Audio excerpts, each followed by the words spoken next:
I'm Shauna. Happy holidays and Happy New Year. Well, I guess almost we're in that in-between week between Christmas and the New Year where we're really not sure what we're supposed to be doing, if we're still on holidays, what day it is, what time it is. Anyways, I do know that this week tends to be the week that people spend a little more time focusing in on their New Year's resolutions.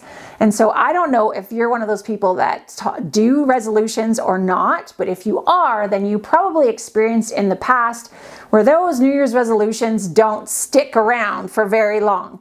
There's actually a very small percentage of people that stick to those resolutions and achieve the goal that they wanted to achieve. And I want you to be one of those people. So there's actually a pretty big strategy that goes into setting these goals and setting these resolutions and getting your mind into it in a way that makes it so that it's achievable.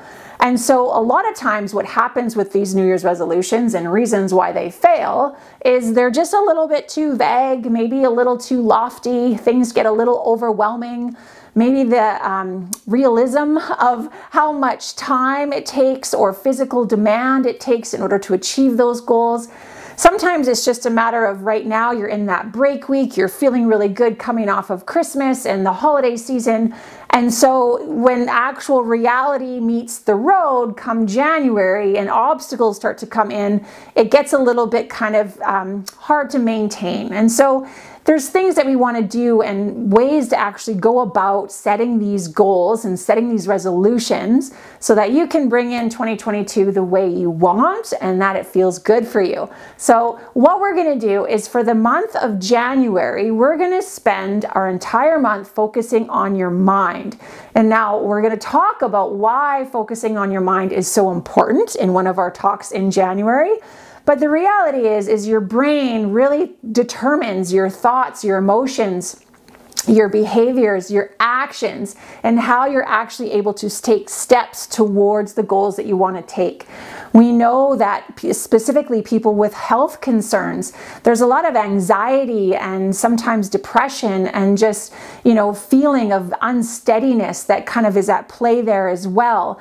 The holidays itself can bring in a little bit of that, depression and, feeling of connectedness and whether you were actually able to connect or not. And now that it's all kind of over, it leaves you feeling maybe a little bit on the downside.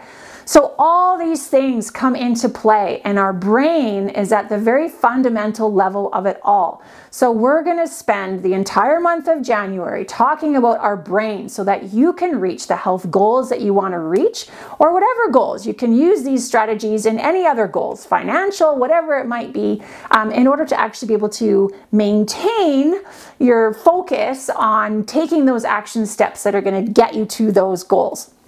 So we're going to talk about internal and external motivation. We're going to talk about the stages of change. We're going to talk about stress management and self-care. We're going to talk about understanding why focusing on the brain is so important. So that's going to be our entire month of January. So what I do encourage you to do is in our Facebook group, Living Heart Healthy, we're going to be putting some specific things in there as well. So I encourage you to come find us in that group. We can connect. You can connect with some other people that are maybe having similar goals to you and maybe similar backgrounds to you. So I look forward to seeing you in there and I look forward to our month of mind come January. So we'll talk to you soon. Have a great new year and have a great rest of your holidays. Bye.